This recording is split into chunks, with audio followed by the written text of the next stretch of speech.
Hello everyone, my name is Cleo. I'm a reader based out of Dublin, Ireland, and I love to cook. I have a variety of cookbooks here. If you've ever watched any of my vlogs, you know I love to cook. And while I was making breakfast this morning, I was thinking about the fact that I really love a specific genre of fantasy. I specifically really love cozy fantasy. Books like the Legends and Lattes series, books like The Spell Shop, books like the Adina Shire books, books like Dunmeshi, and books like Witch Hat Atelier. I love this kind of like cozy stuff. I love it. It makes me so incredibly happy. And I was thinking about these books while I was making breakfast. And I was like, so many of these books have actual recipes in them, or have food in them. Or, in the case of the Legend and Latte series, when I bought the special edition box from Owlcrate, had food-themed goodies inside. This is a recipe box. It came with recipe cards. This is one I've already filled out with a recipe. My recipe for Mongolian beef, which I've realized you cannot read this because this camera doesn't autofocus, which is fine. But came with recipe cards and everything. So I was just having a thought about how much I, one, love cooking, and two, love books that feature cooking. You know? Also, look at that, that's so cute.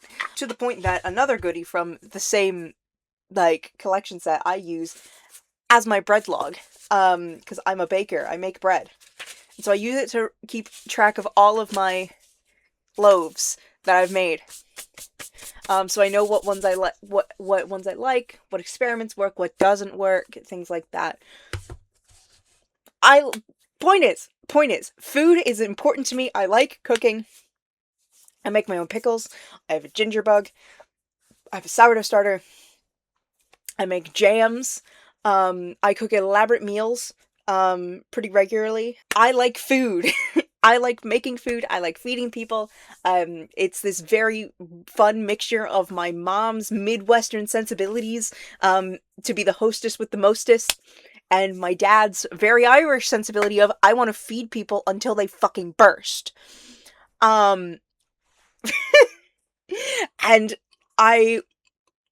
I've always been like this, since I, moved here and, started living on my own, started having to, feed myself. I've always wanted to feed myself, to the point that over Christmas break, the honey has settled into the bottom of this. I just got a mouthful of honey.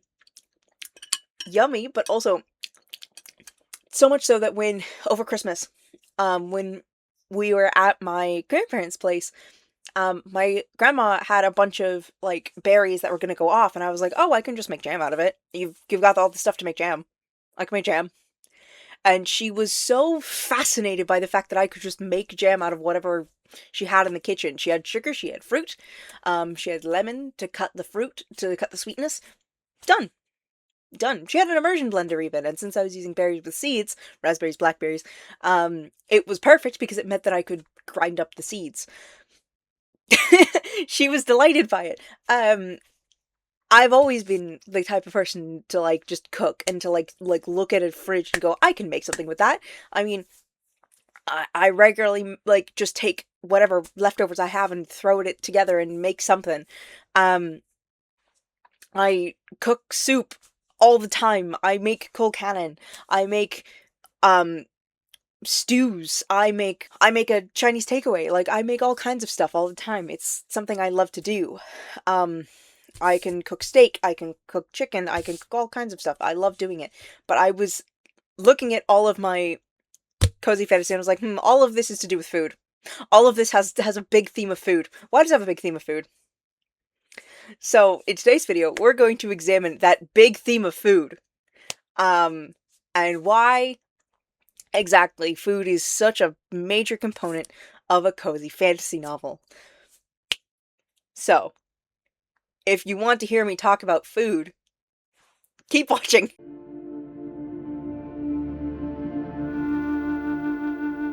To start with, we're gonna bring up a couple of the more obvious ones. We're gonna bring up Dameshi.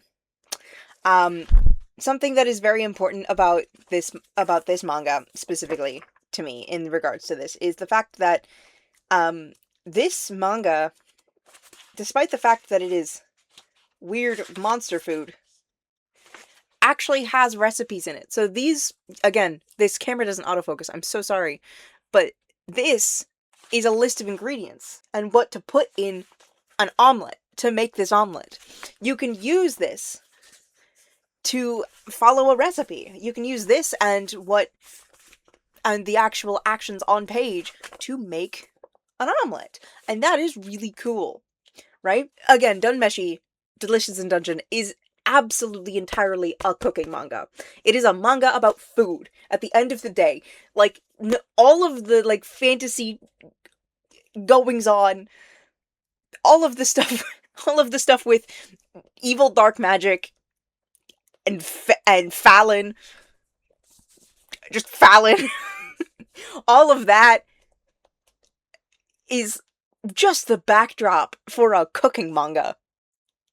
Also, I will cosplay Fallon someday. I will. I've been dreaming of cosplaying Fallon since the anime came out. Fantasy is a really good like vessel for this kind of story. It's a really good vessel for a good food manga. It's because food is so important to like explaining culture, and so if you're in a new world, food is one of your best ways in, right?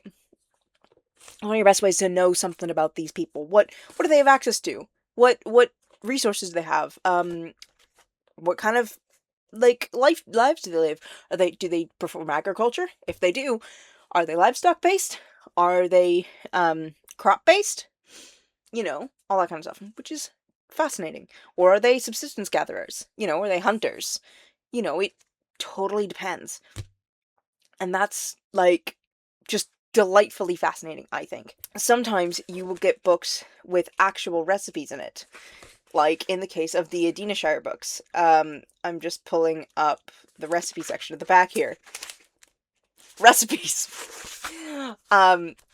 And it has recipes for all the things that are baked in this book. Complete recipes. I will follow these at some point as well, by the way. Because these sound delicious and delightful, and I want to make all of these. But like, again, food is an amazing vessel for culture and for relationships. Another theme that I found is a big one in a lot of these. Okay, you're gonna fall over. In a lot of these is found family, right? And I'm gonna go to Witch Hat Atelier for that. But you'll notice that I don't just have Witch Hat Atelier here. I have the spin-off. Witch Hat Atelier Kitchen. There is a fucking spin-off of Witch Hat Atelier that is just about Orugio and Quifri cooking food at midnight after the girls have gone to bed. That is explicitly what this is. What do you mean? And this one also has recipes. Recipes. This one's cool because this one also has substitution options in case you can't have something or you can't find something, which I think is so fun. Even this, which is a more serious, although still cozy, fantasy manga about, like, disability. You know, about being disabled, essentially. Which I think is just delightful and fascinating. That's why I love Witch Hat Atelier so much. So much of this is about, like, being disabled and, like, disability and all that kind of stuff, and I think that's delightful and fascinating. But for something like this to have a spin-off about cooking, it says something about the actual story itself, right? Because maybe there's not space in these pages to tell the story about Quifri and Orugio cooking for the girls, but there is space for that to be happening in the world because it tells you something about them as people, these two men as people, and it tells you something about how they treat the characters around them. Because I was literally talking with my roommate a couple seconds ago, when I went to go get my recipe box and my bread log. I went and got them from the kitchen, and she was in there, and we got to talking for a couple minutes. I mentioned how I think that there's something so, like, almost homemaking about it in a way that, like, not in a tradwife way, by the way. I do not mean this in a trad wife way. I mean this in a, like, creating a safe space for people around you kind of way. Which is why I cook so much. My endeavor is to make a safe space for the people around me, for the people I love. Um, I mean, I cook for my friends as much as I can. Whenever they're over, I'm always feeding them. It's like my main prerogative, whether I'm ordering them food, or whether I'm cooking them food, or whether I'm heating up leftovers that I have in the fridge for them. I'm always, like, putting food in front of them, right? Tristan and Eddie come over all the time, and we have, like, pizza, or we'll have KFC, and and we'll watch a movie or something like that. I've done um Alex is my usual kitchen princess, and comes over for like 11 hours, and I will cook dinner and I will make him chop my vegetables for me, because that's the only thing I can trust him to do. And Dylan comes over and I've made him chicken chow mein. I will make him whatever he desires. Because that's the kind of thing for me, is I have the skills to make food that will make them happy, or to provide them with food that will make them happy in some way. And that is, like, deeply important to me, because they are, in a way, my family, because I don't have a ton of family here. Um, my parents are back in the States, Um, I'm not super close with most of my dad's family here. Um, just by virtue of the fact that I didn't grow up with them, you know? Um, so I'm not nearly as close with them as I am with my mom's family. I grew up with most of them. It is what it is.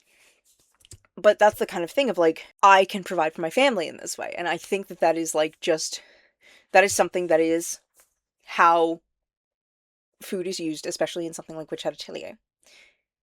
This is the importance of food.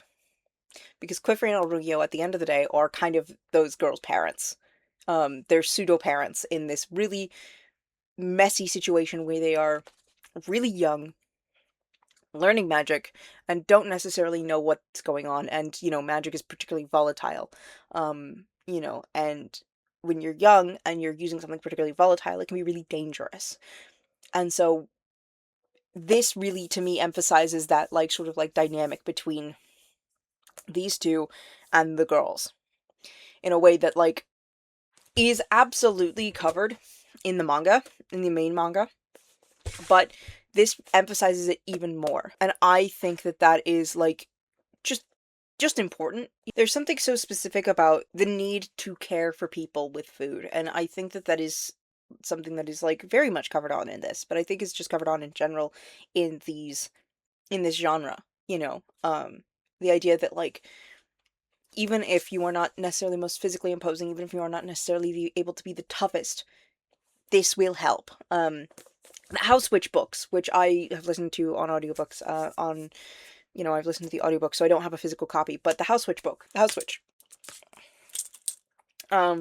is a cozy fantasy novel that is entirely centered around a character whose entire magical powers center around the kitchen and the home. And again, the main theme is about found family. I've noticed that, like, when it comes to found family, food is a good shorthand, right?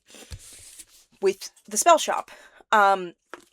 The spell shop, the way they hide the spell shop, because magic is forbidden, is with a jam shop.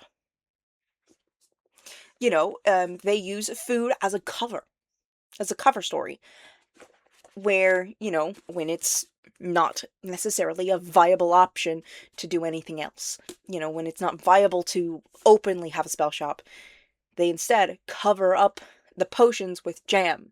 They cover up the magic with food. And again, and the whole story is about found family and, like, no longer having to hide that kind of magic.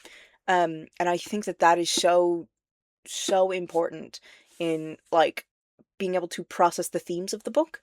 It's the kind of thing of, like, these themes are absolutely told through food, right? The Legends and Latte series. Obviously, the first book is about Viv opening her cafe, right? Her coffee shop, and creating a sort of found family within the staff.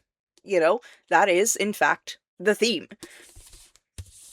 Bookshops and Bone Dust. A younger Viv, while temporarily out of commission, finds a found family in a bookstore and has a fling with a woman who is a baker. Brigands and bread knives. Fern comes to visit Viv, realizes she doesn't actually want to have a bookstore anymore, runs off, and finds a found family in a very Witcher-style adventure. Feels very much like the Hansa. Um, and has a talking sword spirit in the form of a bread knife. Again, something, found family, and kitchen implements, right? And all of these have in common that sort of like food motif running through them. I think it would be very easy to say, oh, it's something like domestic sphere, something misogyny. No, it's not. Because the thing is about most of these is that most of these are about men in the kitchen. The Adina Shire books are about women baking and cooking, but they're also like distinctly romanticies, right? Dunmeshi, Senshi is not exactly the character you'd expect to be cooking in a book like this, but Senshi is a huge fucking nerd for food. And that is like important. Like, the characters who cook they love food or they love the people around them. Either way. Like, they need to eat, they're eating monsters because they don't really have a lot of food around, and because they want to save Fallon. Cool. That's like a goal. And it ties in with food. You need to survive in the dungeon. Ergo, you're gonna have to eat some monsters, unfortunately. What are you gonna do? Starve to death? Starve to death? No, you're not gonna do that. Alright?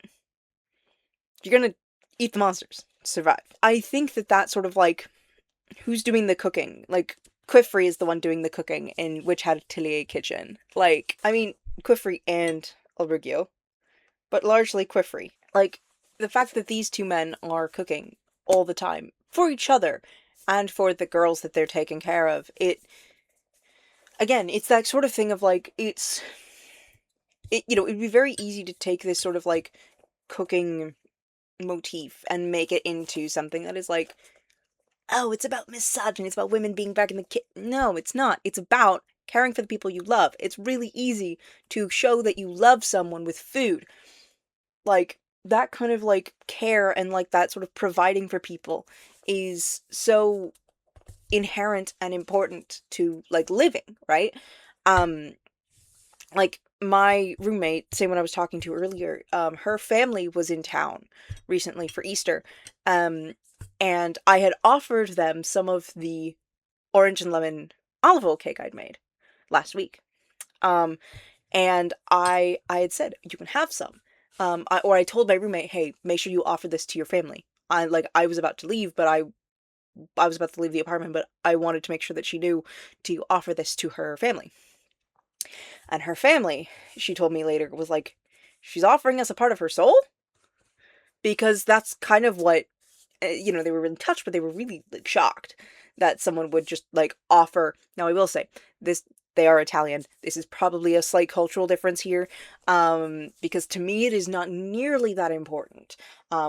Food is food. I like to feed people, but again, it's work, it's effort, and and I'm giving it to them because I think that it's worthwhile, and I offer the food to my roommate because I like her and I think it's worthwhile to offer that much work to her. And it's her family, so therefore I'm going to offer to them too. But it's that kind of thing of like, you're offering up part of your soul kind of thing, that I think is more of what is being reached for with using food in fantasy, you know, um, especially in a cozier fantasy.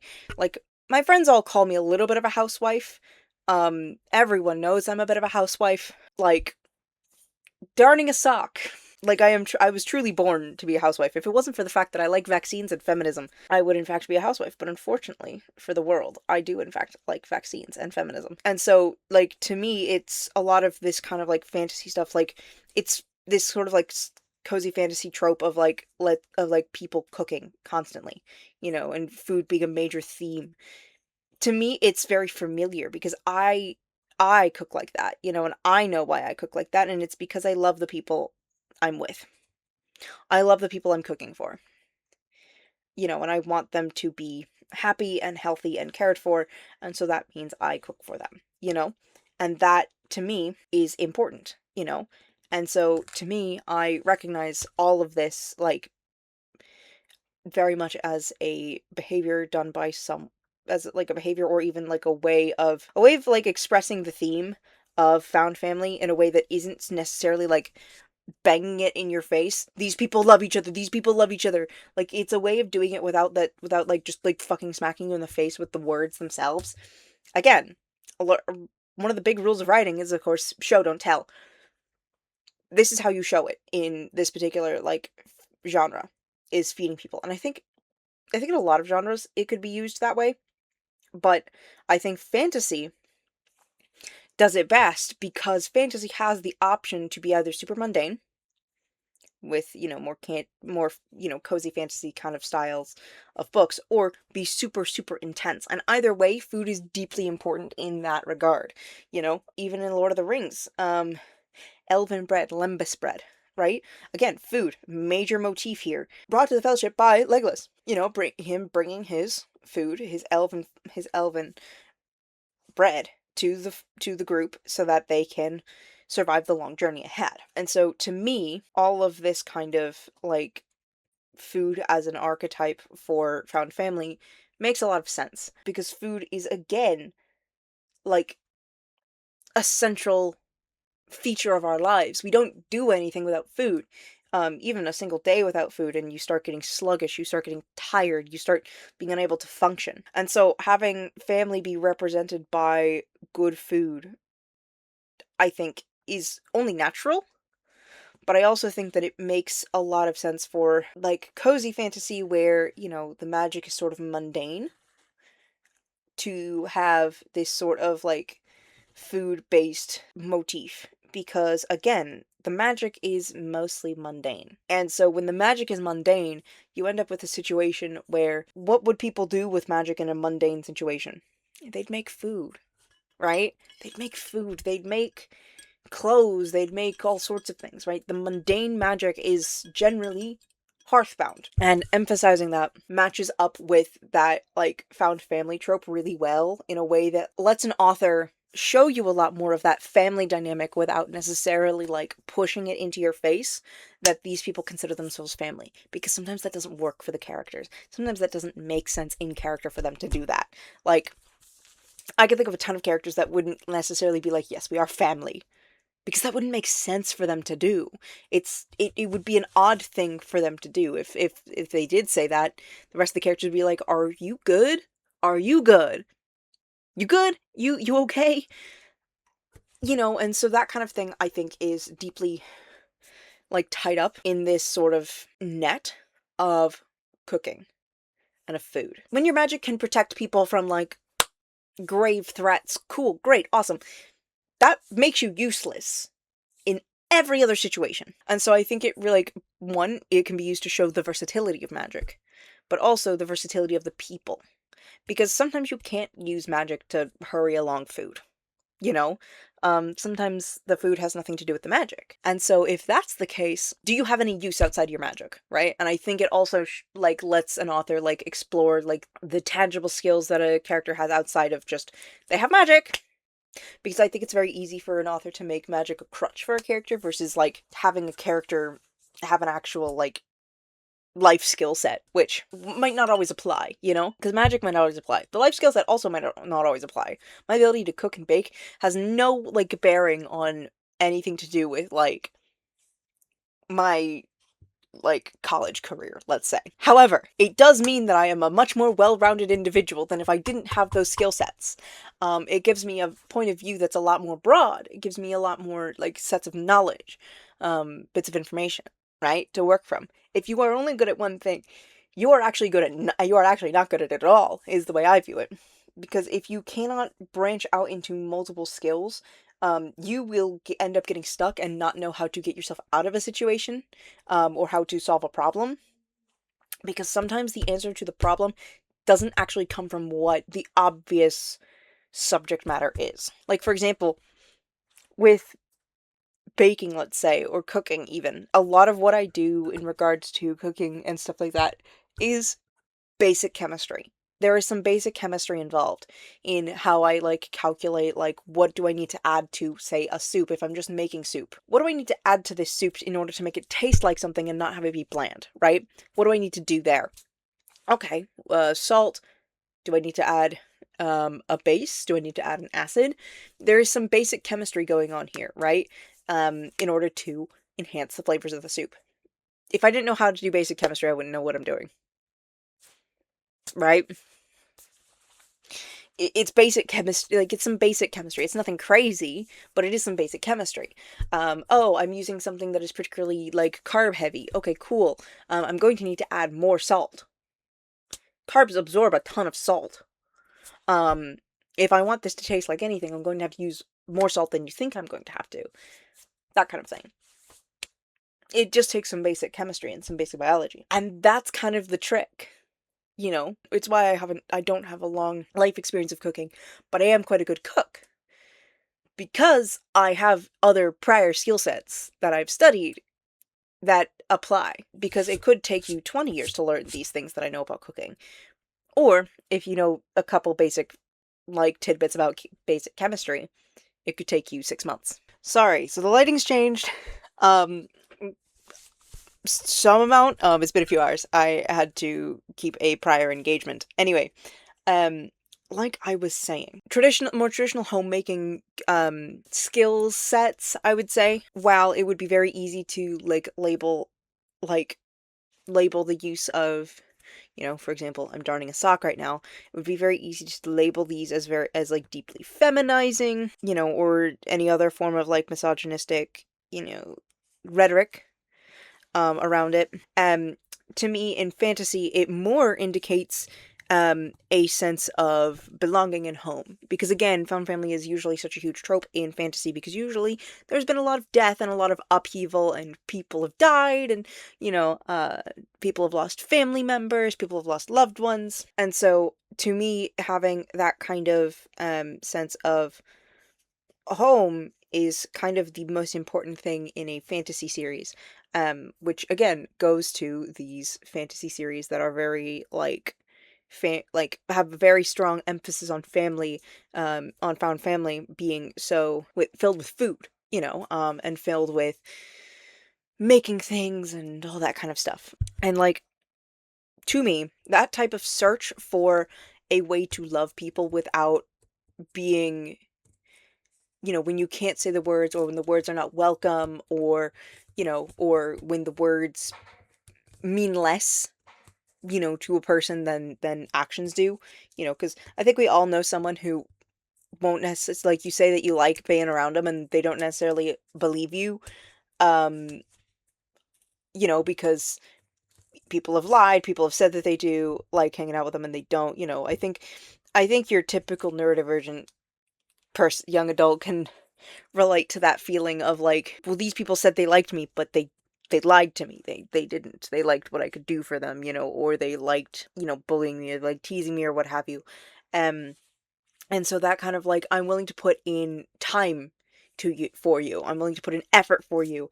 Effort that, is very simple and basic, but is also a constant that you have to partake in all the time. Like, you have to eat in order to survive. And I think that that's a huge part of the point of these, like, sort of cozier stories. I left Witch Hat Atelier on my desk, and I don't feel like grabbing the others off my bed.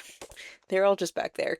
But that's the whole point of this, of these, like, they spin-off, or these books over here that are all centered around that theme of food and fantasy, is the idea of how, like, what is something that we need to survive? Food. You need to eat. You need to eat. You do not live without eating. These characters put a lot of effort into these girls, right? But how do you show how much they care as well about them, not just as their students, but as, like, young girls that they care about, that they are sort of guardians of? How do you show that they care about them? They're going to put in a ton of effort to feed them all the time. They're going to stay up late and feed them. They're going to make food that they can eat in the morning, right? That is how you show like that extra bit of love and care that they have for them, right? And that to me is sort of the point of that sort of like food as a motif in fantasy, is it shows that you're willing to put in a ton of effort, a ton of time. Because cooking takes a lot of time, it's a lot of effort. I like to cook soups and stews. Those take ages. I will start cooking at like 4 or 5, and I will be eating by 9 or 10 because it takes so long to go from starting to finishing a soup or a stew. It takes ages. And that's pretty fast, right? That's pretty fast. Some soups and stews take all day. You start them in the morning and then you finish them at night. Bread takes a whole day. Like a sourdough takes a whole day to make, and then you leave it over and you leave it to proof in the fridge overnight, and then you cook it in the morning, and then you can't eat it for a couple more hours, right? Like it's otherwise the crumb goes all gummy. Like there's an amount of effort you have to put in there. There's an amount of time, and being willing to put in that amount of time into like into food, I think, is one of the best ways for an author to show that these characters care about people, that their whole thing is caring about people, because it shows that that is the thing that they put the most time into. They put time into food. They put time into caring, right? They put time into traditionally homemaking duties. And that to me really emphasizes that sort of like love and care that people have for each other, and really emphasizes that sort of like found family thing. Because again, effort is the part that matters. It's not necessarily even about the food. It's not even necessarily about the situation or why they're cooking or what have you. It's about the fact that they're willing to put in that time and effort. It's why all of these books include like recipes that have actual effort. Like if I'm to look at one of these recipes here, let's see. This has a specific instructions on how to make a very specific type of sandwich. How do you make really fluffy scrambled eggs? Like that's what's in here in this one. This one is let's make tarts in the shape of flowers. That's a lot of time and effort. That's a lot of time and effort, right? That's a lot of time and effort. That's not like something you just whip up. And so it's that kind of thing of like, well, that takes forever to make. Like you're not going to just like do that on a whim. Like most of these are things you don't make on a whim. Most of these things are things that you actually like have to take time to do. Bread bowl stew here. Stew takes forever. Stew takes forever. Stew takes forever. You know, like, you don't make stew for people you don't care about. Because, yeah, stew is easy to make, but it takes a long time. Like, it's that kind of thing of, like, I really do think that this is, like, one of my favorite features in, like, cozier fantasy stories is this idea of just, let's see who we can feed. Let's see what, like, of, like, the expression of domestic tasks as a form of, one, magic, and two, love. It's like deeply important to me that characters like are exposed to this kind of love and care, because it would be really easy to just say, oh, it's an expression of like maternal like care and stuff like that, blah blah blah, you know, make it really easy and really simple and like don't think about it too hard. But again, it's not nearly that simple, because again, it's about safety, right? It's about safety and a warm place to go. And I really think that that is like, it's a really good shorthand for authors to show this person, this character is safe for the other characters. This is a safe character. This character is someone who makes a home, who makes a safe space. It's a really easy shorthand. And I find it very entertaining to watch and to read. There's also some research that I'm going to pull up here about food as a symbol of identity and a symbol of like care. So this is from the University of British Columbia in the Faculty of Arts. This is a digest of a variety of professors who deal with specifically food and culture. So from Dr. Ara Noranzan Zion, there's more to eating than survival. Eating and drinking are a medium through which we gather, socialize, and create bonds. We celebrate, commemorate, tend to one another, and enact our rituals through food. And again, this is like, that's exactly kind of the thing that I'm like sort of thinking about when I say these things. When I say that food is deeply important and deeply like important to like social systems and social networks. I mean, the tradition of having feasts as celebrations, because food is one of the most important ways of sharing like a communal resource, right? Because when you make food a communal resource, suddenly you are no longer individuals trying to survive. You are now a community who has a variety of assets to their name, who are sharing their goods they can, because they care about each other. And that, I think, is the point of having food be such an integral part of so many um cozy fantasy stories. Because without that food, without that sort of like shorthand for gathering and community and care, um you end up with a story that feels almost hollow. You end up with a story that feels like it doesn't have any, like the characters don't engage with each other very much if there's no food involved, I found. Um there's no like way of like showing how these characters view the world, or how they view each other, or how, how they grow to care about each other even over time. So I've always found that that sort of like exposure to food and care in that regard has always been, from me personally, as someone who likes to cook for people and likes to care for people in that way, it's always been something that I've always just kind of done. I've always fed people, and I've always, provided for people where I can, because it's what I'm good at, right? I'm really good at providing for people in that way. It's also drawn me to a lot of to this particular genre, to this particular like more cozy, less high stakes genre, because those low stakes create a perfect venue to for like deep cultural connection between characters and deep personal connection between characters. And I just find it very interesting. I find it fascinating how so many authors end up gravitating towards food in that regard, and that sort of like easy shorthand for connection and care. Um I think it's so interesting how authors tend to gravitate towards that without like seemingly noticing that they're doing it, because obviously, people care, authors who, write books that have recipes in it, obviously food is a major point. All of these books that I've mentioned, food is in fact kind of the main point, but it's the main point, but not in a way that is like inherently and intentfully thought about in that way. Like, I don't think that all of these authors have like thought about their stories and gone, yeah, this is going to be a story about found family, and I'm going to use food to show people that they love each other. I don't think anyone thinks that deeply about it when they're writing. If they do, shocking. Shocking, actually, because that's like super impressive, because it means that they really put their mind to what they're doing. Genuinely, I think that a lot of like authors sort of stumble into that sort of like food as a metaphor for family by virtue of trying to think about like what would it look like to them, to care for their people? What does it look like for them to care for their people? I think for a lot of people, they're in the same boat as me, where feeding their friends is a form of care and a form of community. And so I really think that that is the kind of way that it ends up happening. I don't think a lot of authors go into it like being like, yes, I'm going to write a book about food and family, and I'm going to be very specific and intentful with this. That would be too much. That would be too much. But I do think that it is a very easy way to get that point across, and I think a lot of authors stumble upon it because it's so universal. Like, we all have to eat, we all cook, we all know someone who's like that, who likes to cook and cooks incessantly and is always feeding people.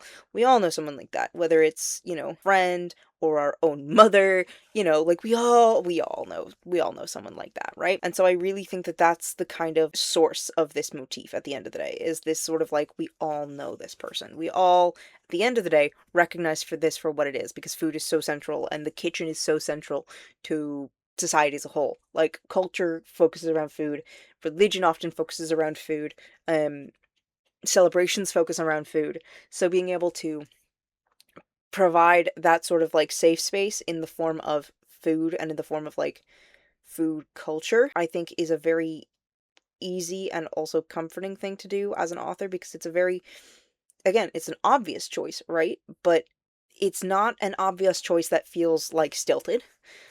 It's just, the obvious choice, simple as.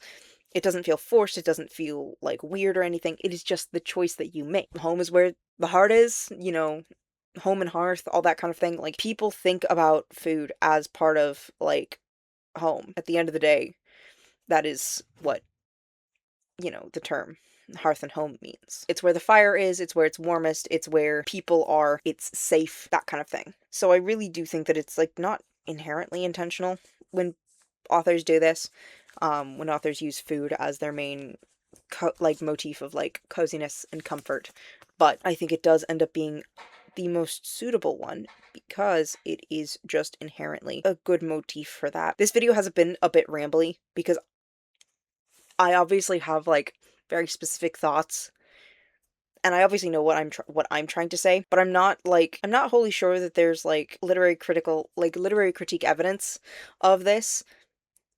But I certainly know that what I think, and that in fantasy, using food as a metaphor for family and for safety is one of my favorite tropes, and two, something that just generally makes a lot of sense to me, because it is, to me, and again, this is a specific to the way I view the world thing, to me, food is inherently central to existence. It's central to community, and it's central to, like, who do we spend time around? Who do we, what do we do with our time, with our energy, with what resources we have?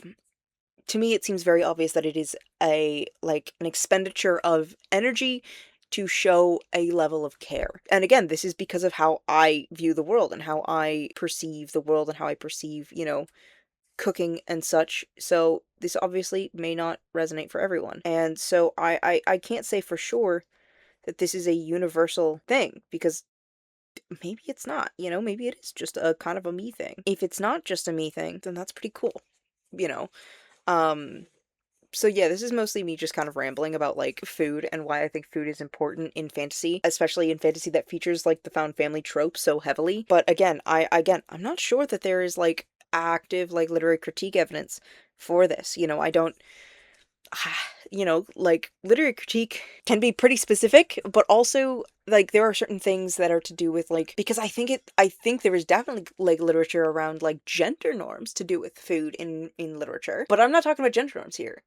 In fact, I would almost say that the, like, food in fantasy almost flies in the face of gender norms. That it's used as a way to, like, push back against those gender norms, push back against the obvious positioning of who goes where in society. I would love it if there was, like, some really good, like, literature out there about that, but I don't know that there is, because again, I don't know that anyone's cared to, like, do a hardcore, like, textual analysis, like a hardcore, like, thesis paper. Do you think that, like, food and other homemaking, quote unquote, activities in fiction, in fantasy specifically, are used to describe family dynamics and describe found family and express care between characters without being necessarily verbally explicit about it? Do you think that this kind of trope reinforces gender roles and misogyny, or do you think that it divides it? Yeah, I just want to know you guys' opinions on this, because I know you guys have opinions. And I know that they might not necessarily agree with mine, or they might be more fleshed out than mine, and oh my god, I'm sorry, I'm looking at my monitor here on the side. Why am I white? Why am I glowing? Okay, whatever. But in the meantime, while you guys comment below all of your thoughts and opinions, please remember to like, share, subscribe, do all the UTB things. Remember to go watch my weekly vlogs if you haven't, because those are always fun. Until next time, ta!